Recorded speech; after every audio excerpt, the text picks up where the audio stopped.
am na solo am na solo chaque 22h. am na solo am na solo am na solo Aïcha ñu daal di door ponk bu njëkk bi nga xam ne moom la ñuy fas yéene waxtaanee mooy lu jëm ci affaire Kër Massar wàllum homosexualité niki démb am na leneen lu ci yees ndax am na benn journaliste bu ñu daal di teg loxo démb ginnaaw foofee nga xam ne fa lañ doon defee point de presse bi ñeewal décès Abdoulaye Ba ci la ñu ko gendarme yi daal di koy téye moom lu jëm ci wàllum homosexualité Pape Birame Bigué Ndiaye bu RTS Babacar. waaw ni nga ko waxee tigi noonu la demee soxnaastu les ci mën a téye mooy ni ki démb ci ngoon gi moom la subir benn interpellation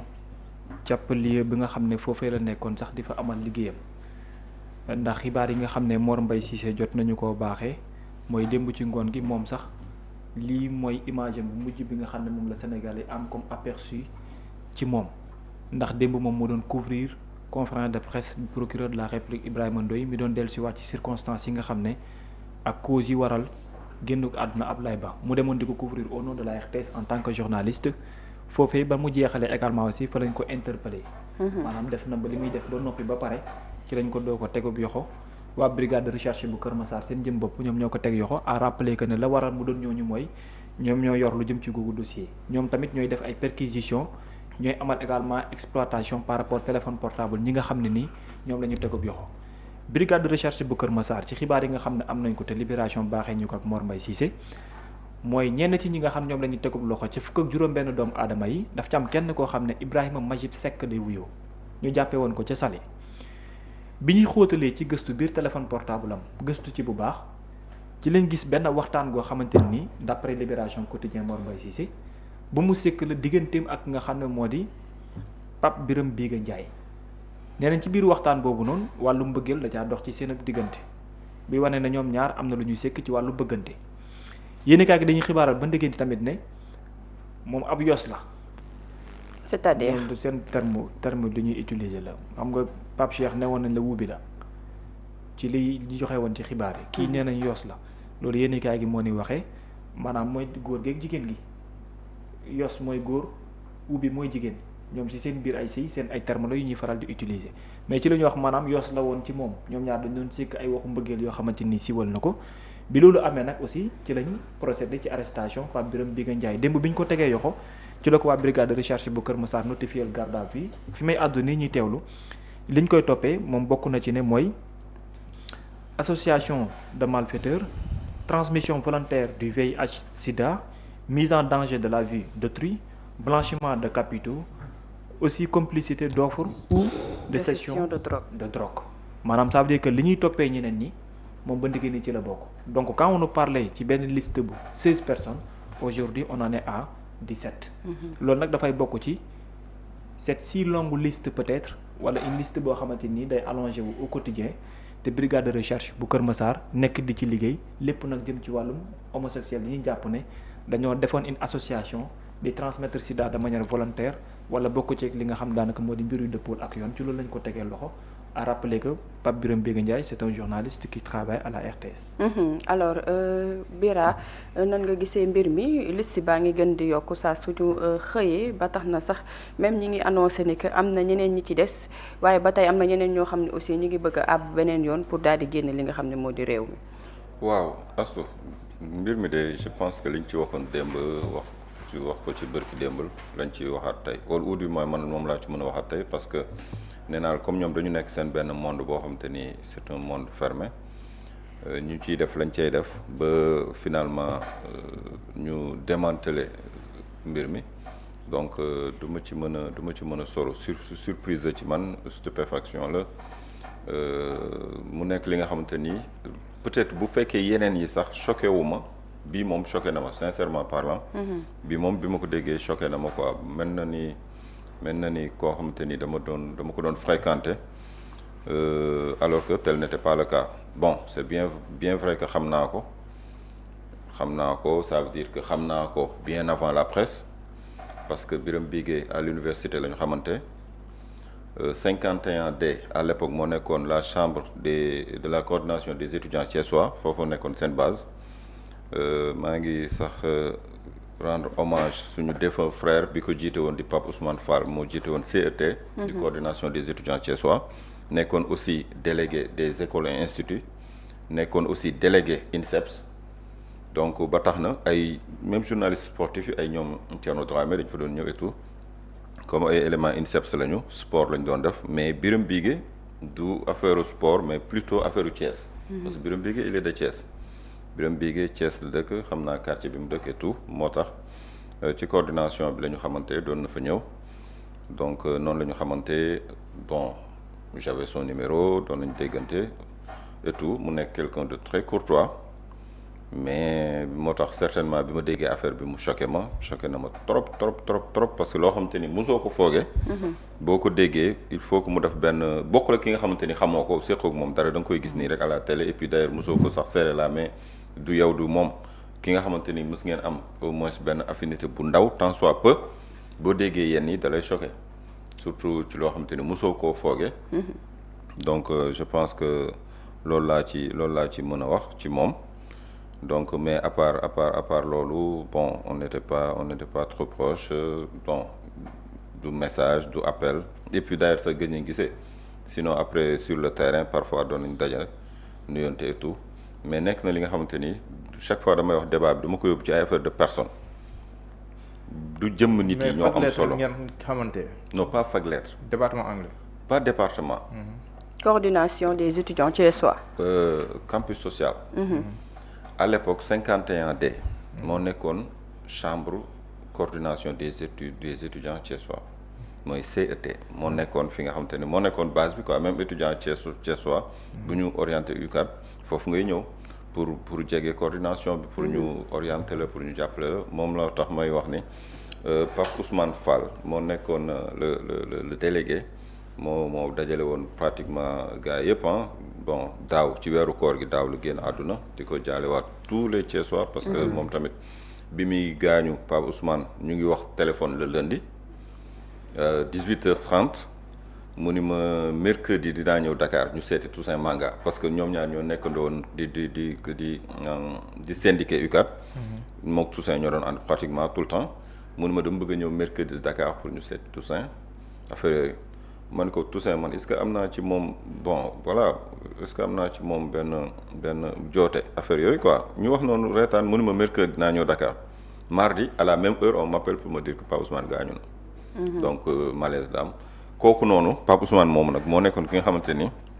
moo nekkoon l'élément fédérateur moo doon dajale daanaka gars yi ba tax na ci chambre am laa xamee kii di Birame Bigué parce que ci Thiessois yëpp koo ci géej gis boo fréquenté 51D à l'époque di nga mbëkkanteeg moom donc surtout que Pape Ousmane wax naa la INSEPS la nekkoon INSEPS la génne produit de l'INSEPS la ñee tamit peut-être journaliste sportif la ñu woon yooyu yëpp mënoon na tax mu daan fa ñëw en tant que Thiessois foofu laa ko xamee woon à l'époque avant may nekk journaliste avant may commencer exercer moo tax ma ni la ki nga xamante ni xam nga ko bien avant nga xam ni Thiès la dëkk ngeen seq yenn affinité tant soit peu kooku noonu boo yëgee dara dal ci kawam day mel ni du bokk ki nga xamante ni de loin nga ko xam de loin nga koy seen donc surtout loo xamante ni mosoo ko woon foogee moo tax man débat bi en fait du ma ko def débat de personne. justement bu ñu jegee nit yi Bira nga gis ne que chaque jour day seq ay jéego. au-delà des personnes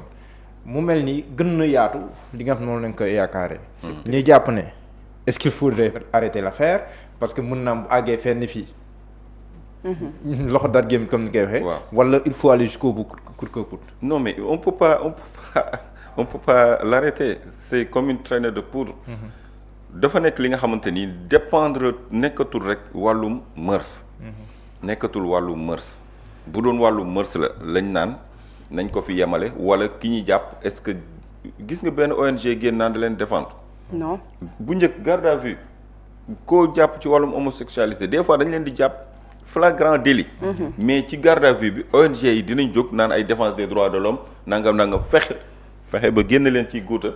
après dootoo déggati ko wax ci wax ji. cette fois-ci moom amul di wax ay wàllum droit de l'homme dem ci garde à vue bi dafay interview naan non droit de l'homme nangam xam nga droit des minorités mais bi yoon déggoo ko parce que mbir mi nekkatul wàllum mœurs dafa nekk wàllum danger public lu ñuy wax mise en danger de la vie d'autrui yor seen li nga xamante ni moo di feebar jël intentionnellement di ko tas ay jéego pour di ko wasaare. loolu dépend nekkatul ay wàllum diw nii la tudd diw nii la sant lu baax laa ko xamal lu baax. wala dafa rafet comme yi ñenn ñi di def. moo tax ma ni autorités yi laisser-aller bi dañ ko war a arrêter lii dafa nekk loo xamante ni nee naa la kenn ci ñun muccul. pourquoi kenn ci ñun muccul bu ñu la waxee les moyens de transmission du VIH sida virus bi ni muy duggee ci doomu aadama. yow war nga xam ni yow ndogal mën na la dal à tout moment rawatina nag ki nga xamante ni dafa jël intention di ko wasaare. ñi nga xamante ni dañ ko am dañ leen di suivre hôpital da leen di suivre di leen jox ay digle maanaam boo leen di def ci seen i pratique sexuelle na ngeen fexe wut kaaraange gu mat sëkk ngir bañ koo wàll ay nit di leen sensibiliser mais yéen ngeen def seen benn réseau bokk seen virus ba pare di ko gën a wasaare ba pare nekk ci benn débauche boo xamante ni c'était extrême moo tax man la doo tuddee Massamba wala Mademba te kooku ba léegi condamné wuñ ko da ngay tooñ bëgguma citer tur mais l'affaire d'une manière générale c'est une réalité xam nga ni ñu koy wax c'est un fait kenn mënu ko nier ay soirée partout fu mu am mais loolu kenn mënu ko nier te ñëpp yàggoon nañu xam ni soirée intimité yooyu mu ngi am ci dëkk bi mais doo fa dem te xamoo ku la fa mën a yóbbu parce que ay lu ñuy def di ko làqatu la mais boo demee ba koy def nag mu doon loo xamante ni club la da ngeen di daje di def naka sudul noonu di ci boole ñu ci bokkul di wasaare ay feebar écoutez yéen da ngeen am beneen intention bu néfaste envers la population envers askan wi moo tax ma ni la comme xaw ma ku ci bokkul kenn condamné gul nit tudd la ci mën na am dañ lay jox présomption d'innocence mais rek yëf yi doon na li nga xamante ni kenn mënatu koo arrêté et puis quel est l'intérêt pour ñu arrêté ko waaw quel est l'intérêt mais fësal bi ñu fësal tur yi tamit loxo na dar gémmiñ qu'importe il faudrait ñu seppi les mauvais grains ni ñu koy waxati démêler le vrai du faux xam nga séparer le mauvais grain du bon bu ko defee au moins ñi nga xamante ni ñooy autorités yi yor kaaraange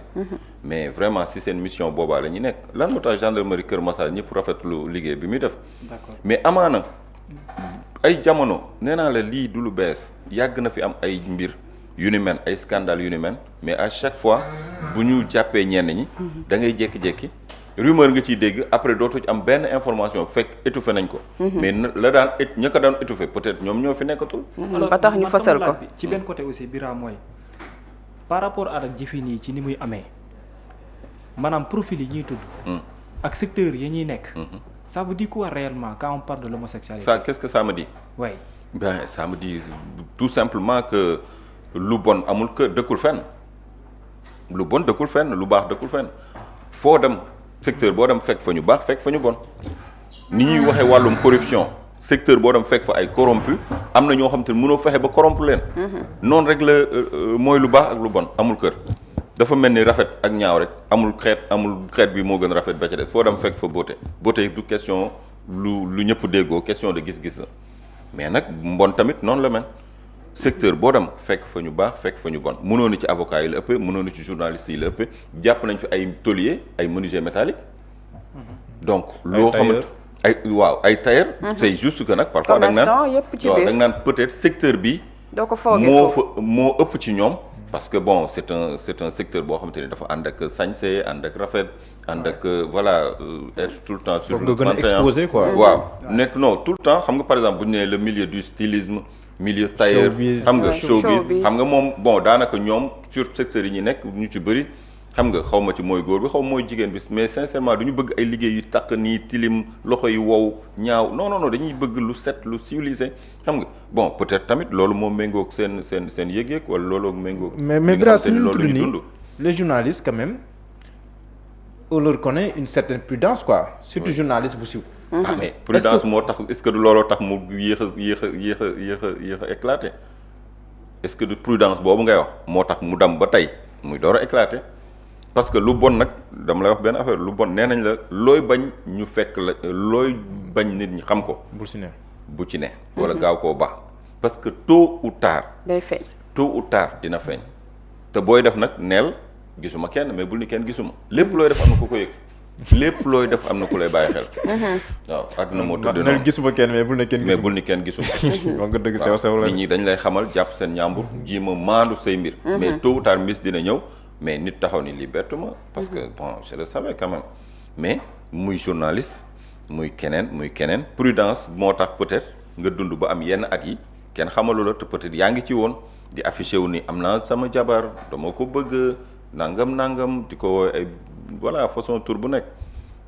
nga dem ba benn moment bon voilà man am na ci koo xamante ni mais man nee nañ ma jàppoon nañ ko ay xale jàppoon nañ ko cité mixta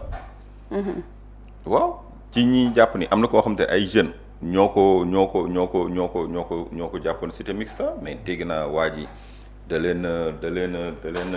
xaw ma day def arts martiaux xaw ma mais da leen maîtriser rapidement après il a pris la pour d'escampette booy ñoo doon expliquer que ni le gars il est tellement costaud doole bi mu yor rek ñoom mënuñu ko kii. parce que dégg naa ñii da leen a dóor ñii mu bale leen. daal moog waa ji mu àndal après ci lañ daw. daal di seey. waaw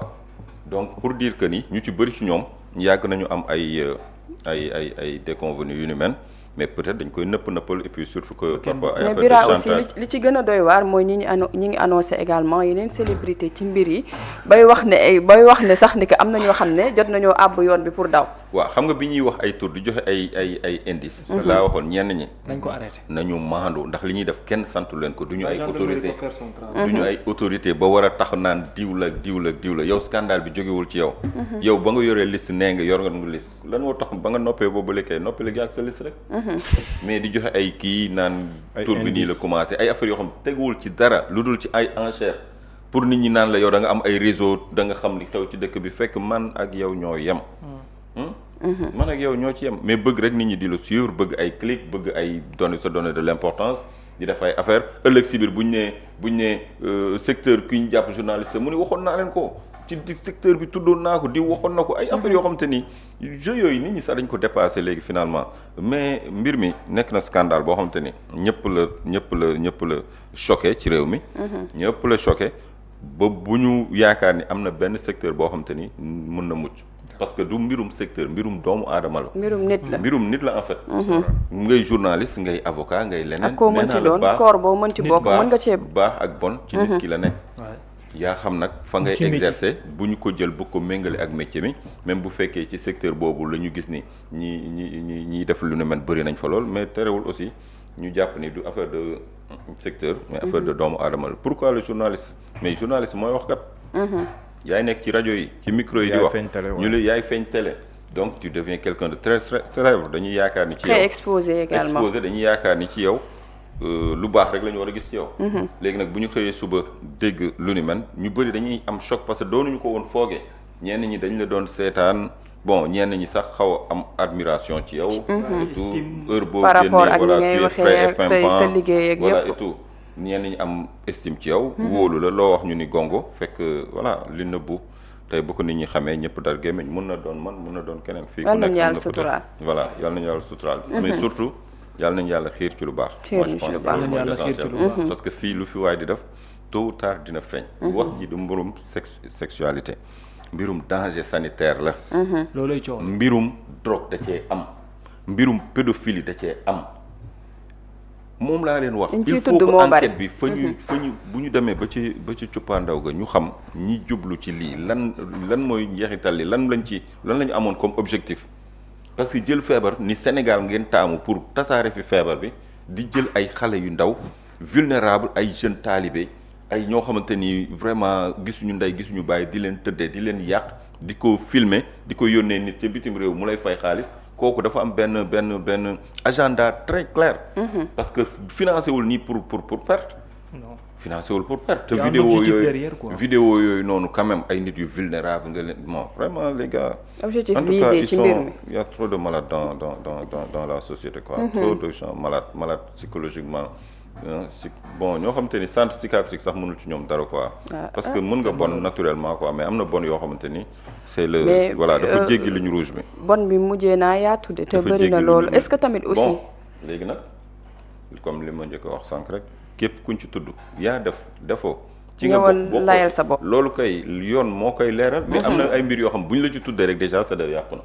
mais ñu ci bëri aussi seen téléphone yi suñu ko fuyee ci enquête bi bu ñu sukkandikoo ci Libération dafay wax ci lu bëri Ibrahima Majib Seck mi téléphone am moom moo génne yenn tur yi te ba tey ci Libération lu mu wax am na yeneen tur yoo xam ne jamono ji ñi ngi waaj a génn ay célébrité la moom laa doon la junju sànq ci téléphone yi la génnee ba tey c'est-à-dire que mën nañ xaar yeneen arrestation ci fan yi néew